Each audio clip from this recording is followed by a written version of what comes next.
Welcome to the Author Blurb podcast. I'm your host, Eric Maynard, and I'm here to talk with as many authors as I can. So thank you for being here. Take the time, enjoy the show, reach out to the authors through the website authorblurb.com and learn more about them, and feel free to reach out to them. The Author Blurb, where readers and authors connect. So I'm here with Baron Birtcher, and I'm actually excited because you have a load of books that just look to be interesting. It has me, like, literally I'm sitting there trying to clear books out of my way so I can start reading some of your books. So for those who are listening that just haven't had the chance to look into you yet, I appreciate you being here. Can you tell everyone a bit about yourself so that they can figure out how much they want to read you, and we can go into your books as well?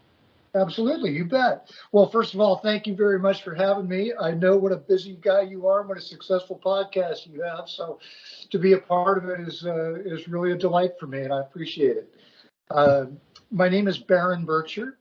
Been at this for a while. I have my 8th crime thriller is coming out on September 12th. It'll be available ebook, hardcover, and trade paper all at once, which is kind of a first for me, but that's the way my publisher likes to do it. I've had the good fortune of being, well, I don't know if it's a good fortune or not. It is just the way it has been. I have been traditionally published all the way along, starting all the way back in the year 2000 with my first book, which was called Roadhouse Blues.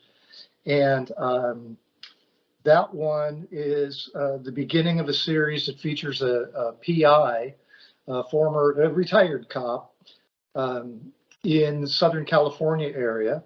He moves to Hawaii. He lives on a sailboat. He charters his boat. He wants to redefine his life, which of course doesn't pan out the way that he exactly discovered or decided that he wanted, and ends up being a private investigator.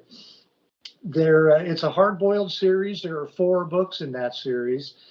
But the real surprise and delight to me was that very first one, all the way back all those years ago, got on the LA Times bestseller list. No one was more surprised than I. And to have that happen with your first book is really kind of a shocker. And it was just a delight, and it's been a fun ride ever since. Since then, I have written a standalone called Rain Dogs, and then have begun a new series starting just a couple of years ago that features a small town sheriff in rural Oregon, where I now live, in the 1970s. So I have the opportunity now to, not only explore my roots, which really are kind of rural roots, but to also revisit the 1970s, where I was just a teenager at the time. And now I get to revisit for purposes of being an author and relearn what I thought I was seeing as a teenager through teenage eyes and writing it as an adult. And I have to say, that has been a fascinating process. And coming to a new understanding about all the turmoil that really was going on and why my parents were so flummoxed by what was going on in society at the time. All of that has been very informative for me, and it's very, very exciting. The new book is called Reckoning. It's out on September 12th. Right, which, for anyone listening, the audio of this, it was a couple days ago when this audio goes live. If you're watching the video, you get a preview of this conversation a day beforehand. So let me start off real quick with the one that's set in Hawaii, Mike I remember, yes. And so, the first of the books is Roadhouse Blues. Roadhouse Blues, yes. So first off, when I think Roadhouse Blues, I'm thinking out in the West, I'm thinking Texas, Oregon, Oklahoma, kind of those, or even Montana. Mhm. But I don't really think Roadhouse in Hawaii. Well, it's interesting. I think it's always interesting to see how people take words and filter them through your own life experience and your own imagination, which is Right. what makes writing so much fun to begin with. Right. But in fact, the title came from a song by the Doors, by Jim Morrison and the Doors, called Roadhouse Blues.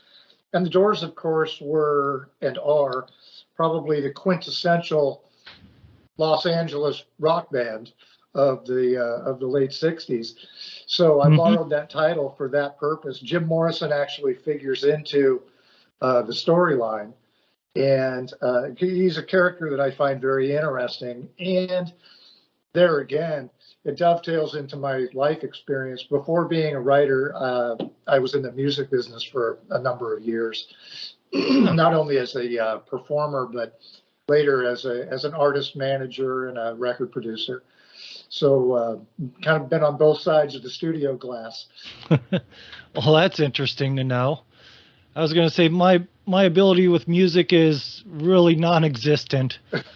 So I think my kids and my wife are the only ones that even want to hear me spit out a tune or anything like that. Well, as long So as there's somebody, right? That's all. there you go. I think it's just pity that they listen to me, but it is what it is. So with that, why'd you set it in Hawaii then? If you're you're taking a band's song that's like you said, L.A. You spent a lot of time in L.A. before you went to back to Oregon. So how does Hawaii fit into the story, and then how does the story actually start off so that if somebody wants to get into it, what do they expect to walk into? Well, Roadhouse Blues actually begins in Catalina, in the island of Catalina, off the Southern California coast. All right. I was I was born and raised in Southern California, in Orange County, California, All right. and lived there till, gosh, I was mid 30s. Um, my wife and I moved to Kona, Hawaii at about the same time that I was writing this book. And I Oh, thought okay. I wanted to transplant my character to come along with me for a couple of reasons. One is I wanted to put him on a boat so that he would be mobile and would be able to go anywhere that I wanted him to go. Uh, but also to give me an excuse as a writer to really delve into my own brand new backyard uh, and do some research on Hawaii, and not only to live in it, but to try to learn about it as a new transplant. So it kind of had two reasons for having brought Hawaii into the storyline. But Roadhouse Blues is primarily a Southern California story.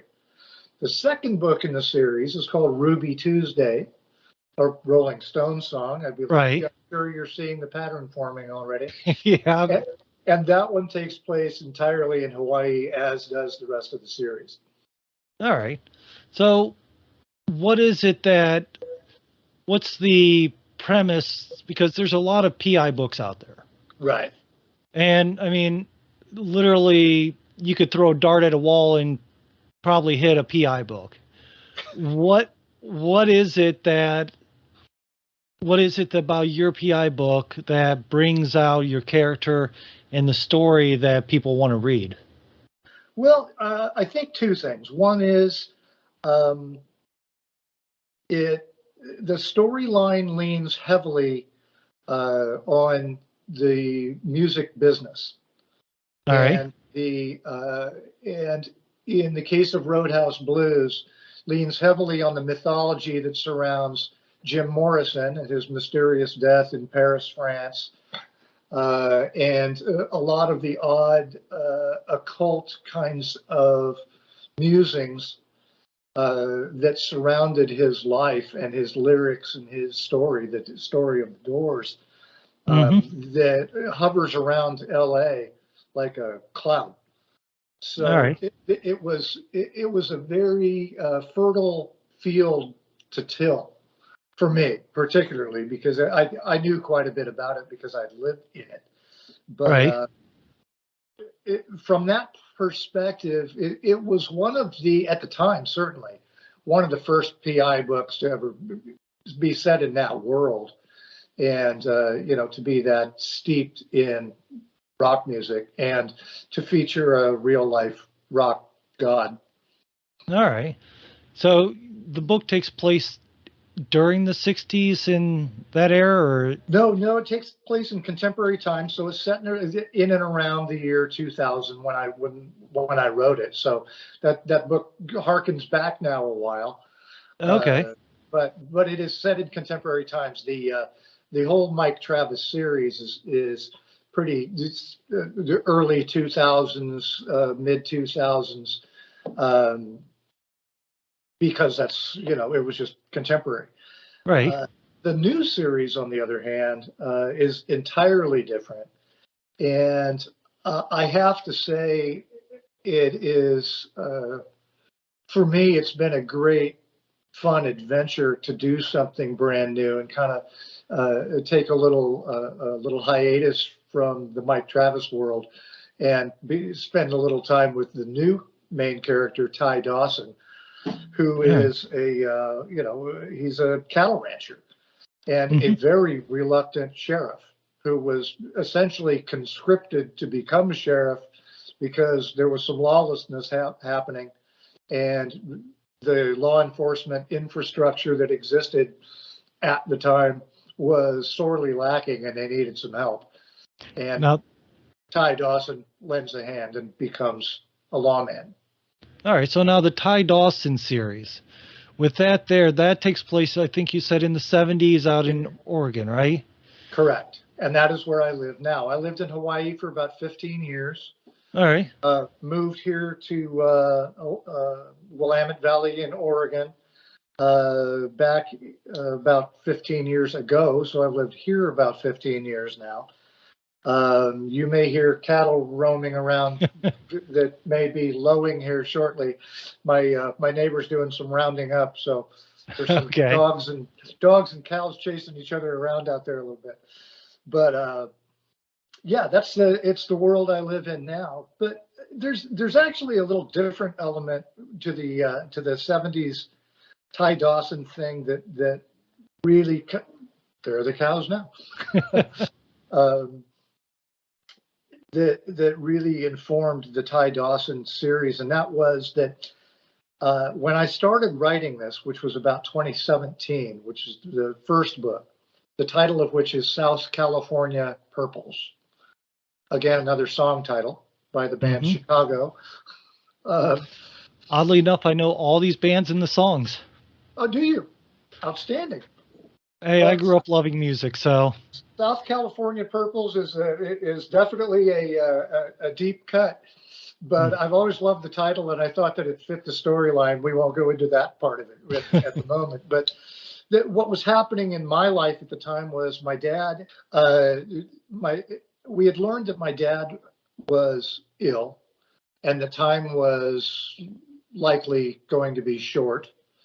You reprioritize how you spend your time together when you learn that sort of thing. right.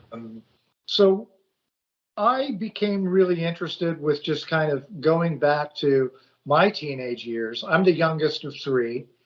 I was 13 in 1973 when the first of the books takes place. Okay. Vietnam War is raging.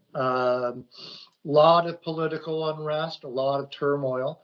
My brother, being a number of years older than me, was just graduating high school at the time and eligible for the draft.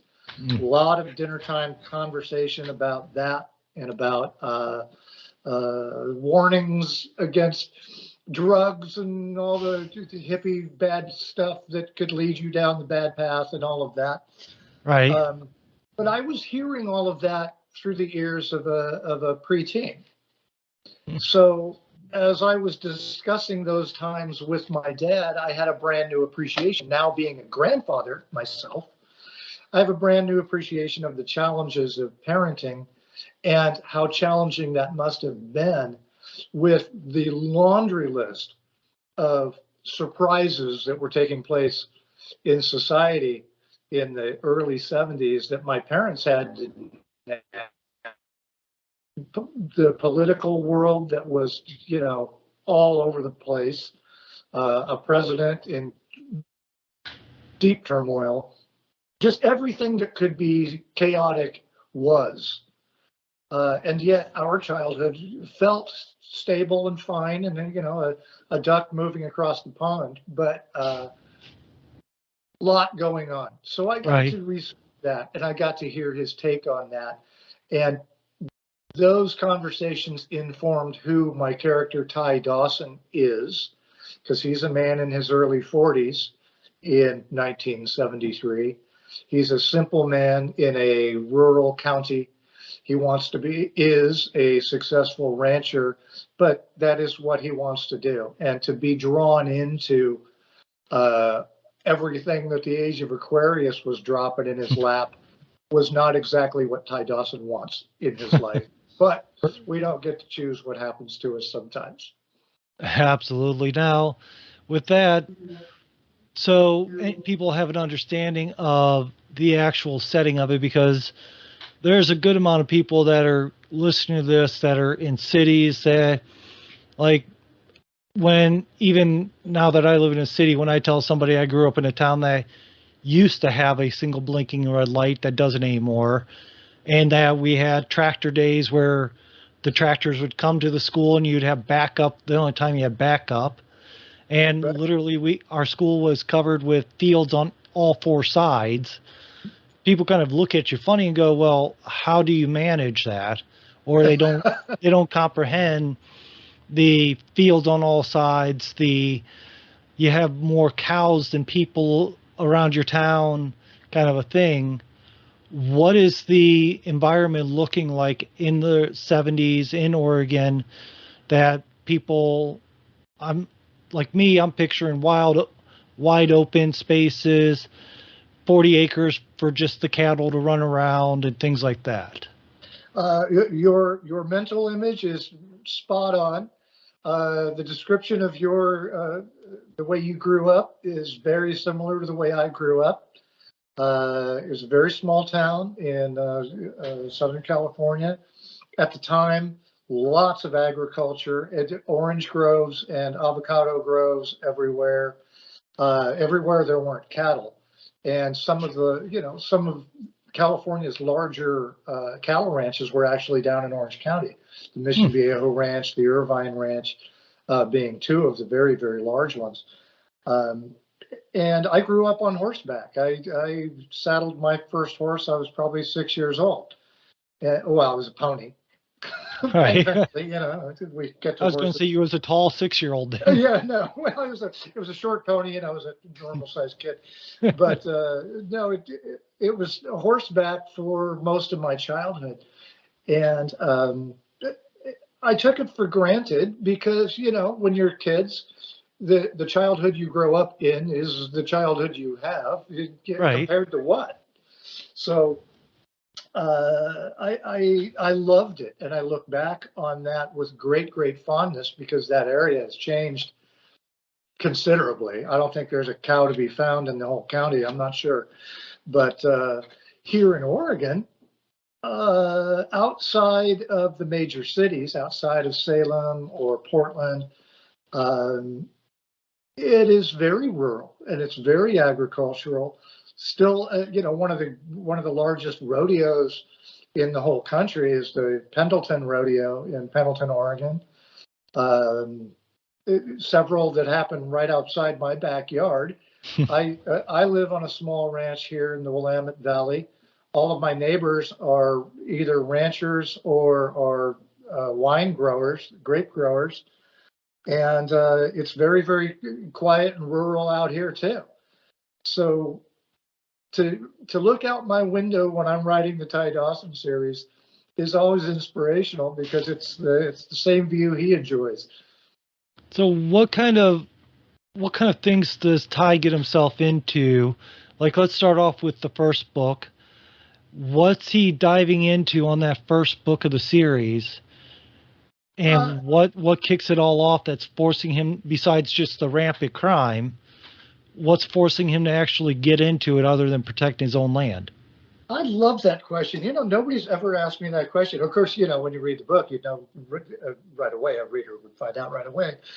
But what informed that first book came from one of the early conversations I had with my dad, uh, because I had an early memory of our small town being very, very up in arms about the rumor that the Hells Angels were going to be coming through town on their Okay. way northward. And all the adults were petrified about what that meant. Now, and the town I'm talking about, not trying to be secretive. I grew up in San Juan Capistrano, Hmm. where the swallows come back every year. And it has always been kind of a gateway to the biker community because it's right there along the I-5 freeway. And even back in the 70s and 60s, a lot of that kind of activity. So it was half cowboys and half bikers who oddly got along reasonably well, even in the bars downtown. Huh.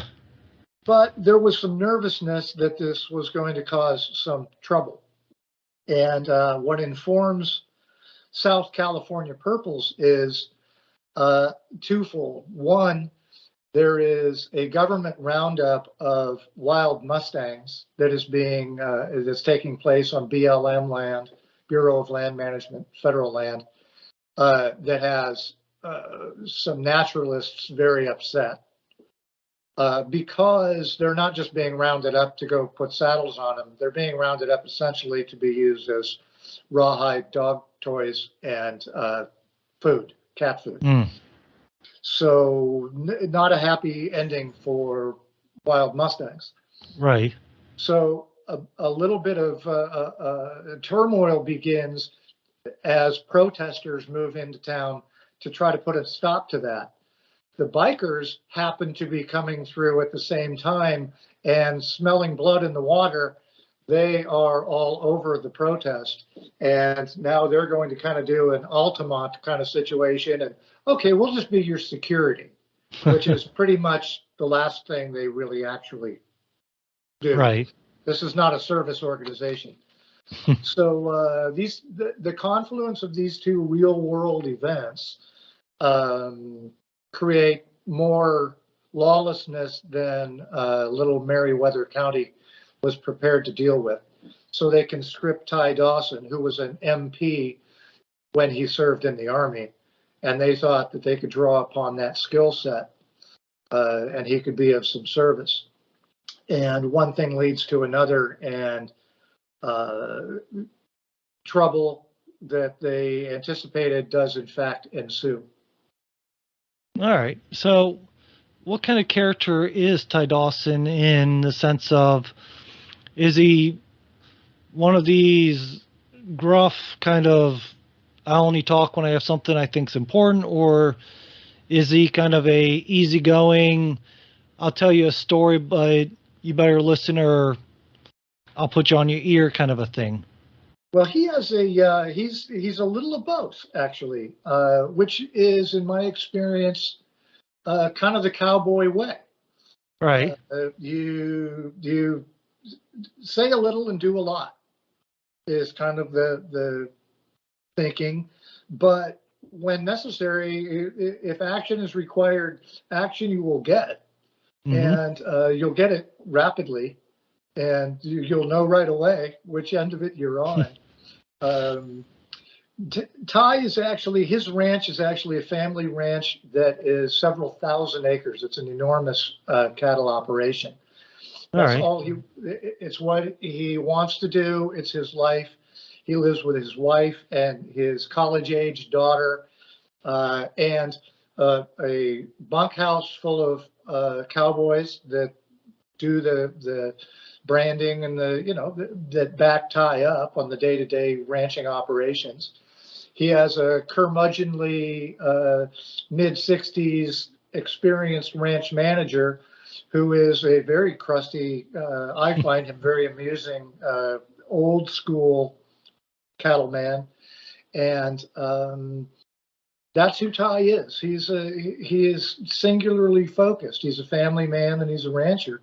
When he is called upon to serve the community as a lawman, then he puts on that hat and he treats that with proper respect and throws himself into it to the detriment of his ranch. Actually, they need him there, but he's made other commitments. I understand. That's the kind of guy that he is, and he is a take no prisoners, law and order lawman. All right, so now Reckoning. I'm looking here. Reckoning belongs to the Dawson series, and that's the third of the series. That is correct. So let's go through this with the Dawson series. You have the second one, which is Fistful of Rain. Fistful of Rain. So that just brings up a lot of different images in my mind. I'm glad. And you know what, like we were saying earlier, the words are and are supposed to be evocative. And the use of language is a beautiful thing. And right. I treasure that I get to write. It's a privilege to be able to write and to have an outlet for it and to have a publisher that helps these works see the light of day. So I'm glad you appreciate the titles, because I always come up with the titles of my books first so that they evoke a mood and a setting for me. And, all right. And I also create a playlist of music that is equally emotive and evocative, and it is all that I will listen to while I'm writing that book. Well, hopefully it's a long playlist. Yeah, it'll be it'll be 15 or 20 songs, but they tend to be set in the time period, and they tend to be have something to do with the mood of the scene and the story trajectory that I'm trying to write at any given moment. And it keeps some guardrails on the story for me. Here we are living in 2023, but I'm writing about a time period with no personal computers and no cell phones, and fax machines are brand new, crazy technology, and it was a much simpler world, and I need to remember to remain there when I'm in writing mode. And I like the mood of my books to stay within the framework that I had in mind. Hence the title, hence the song list. And Fistful of Rain is no different. That's actually a song title. It's a song by Warren Zevon. That's one I have not heard of. Well, it's kind of a deep Warren Zevon cut. But I always loved the imagery. And the Ty Dawson series, the way that I have plotted it out mentally anyway, is they are seasonal. So the first of the books takes place in the spring of 1973. All right. The Fistful of Rain skips a season and moves forward into, well, actually it doesn't. It takes place in the summer. All right. And that can be a wet and rainy time for us at certain points in time. So Fistful of Rain. So the third book, the follow-up to Fistful of Rain, begins in the winter. So there again, try to use language and try to use just a format that is appropriate to what is going on in the 70s in the winter in rural Oregon. And I do try to ground all of these stories in something that has historical relevance in that at their core, I like to have at least one of the storylines be something that was actually going on at the time.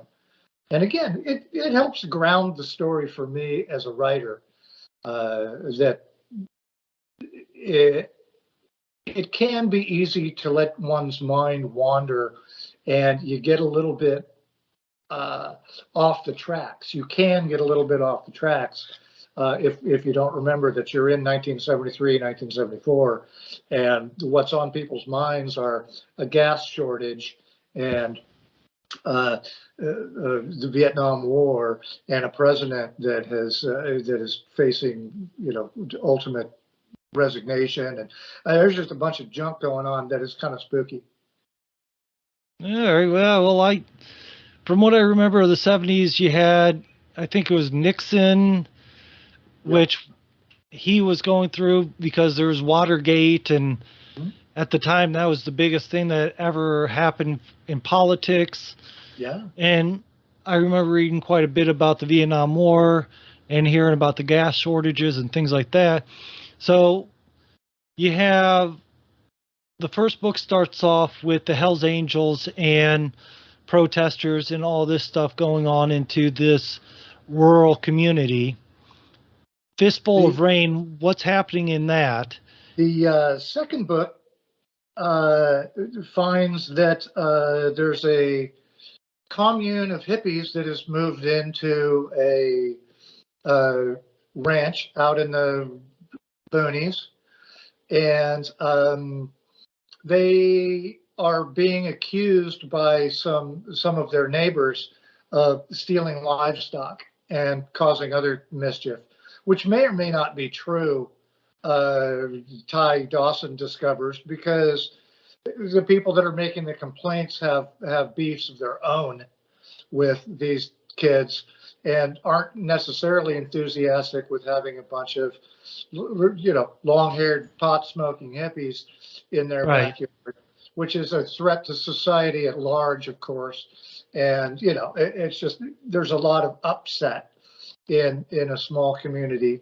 And again, it did something similar to that did take place here in the Portland, Oregon area. It was a very large, turned into a very large cult that actually caused some trouble. Right. So that's sort of at the center of it. But I like to use a tool that I refer to as a nested narrative. So I always like to have 2 or 3 different stories going on, often that don't appear to have anything to do with one another, but turns out that they do. All right. So the main drawstring for Fistful of Rain is the existence of this trouble that exists between the newcomer hippies and the established ranchers. All right. Now we dive into Reckoning, your new book, and I can't picture who sang Reckoning, so. Well, Reckoning I thought was a fun word for me. I borrowed it from a Grateful Dead album title. All right. And my playlist during this book was peppered throughout with a considerable amount of Grateful Dead songs at the time. But what I liked about the word reckoning is it has at least 3 different meanings that are germane to Ty Dawson's world. One is, as a cowboy, one reckons to do stuff sometimes. Right. And it's just a figure of speech. In another use of the word, of course, is that there is a great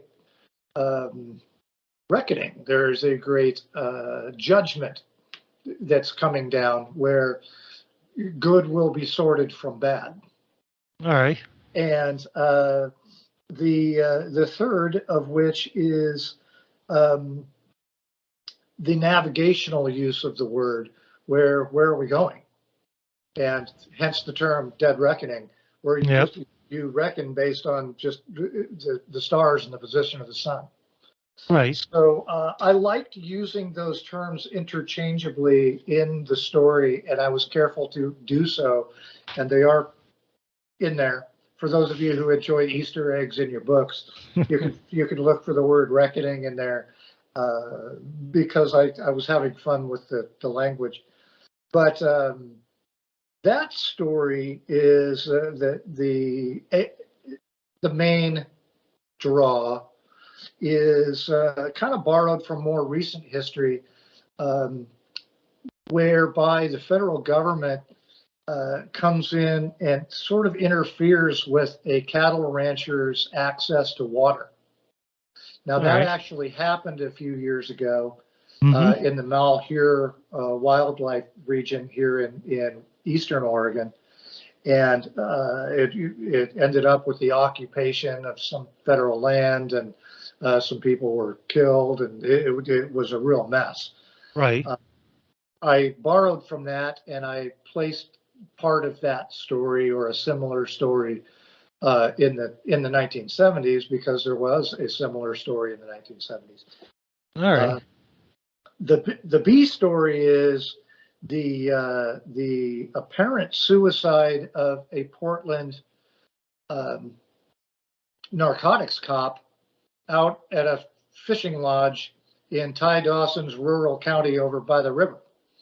And what's that all about? Because it doesn't look like suicide. All right. So, two stories that don't seem to have much to do with one another that might turn out they do. All right.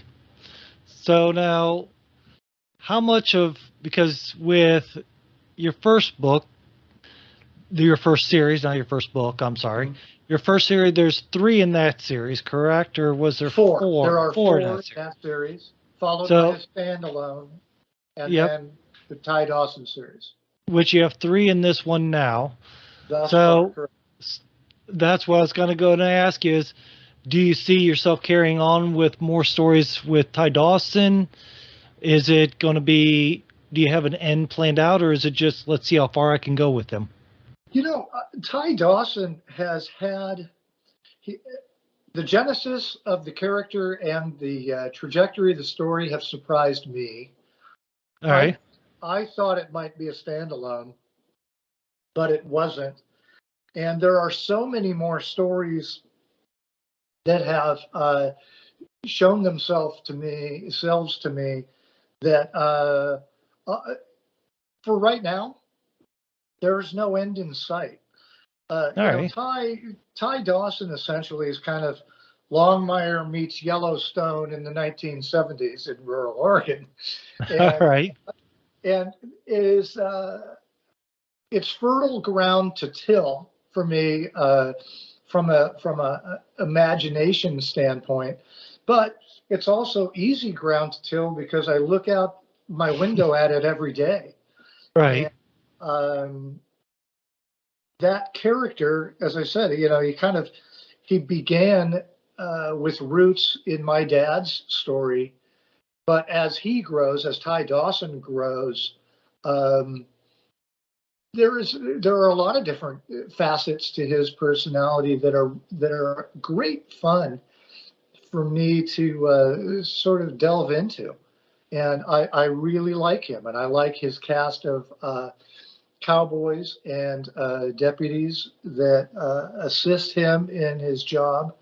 I like the interesting cast of small town Meriwether County, which as a small town guy yourself, you'll recognize a lot of those people.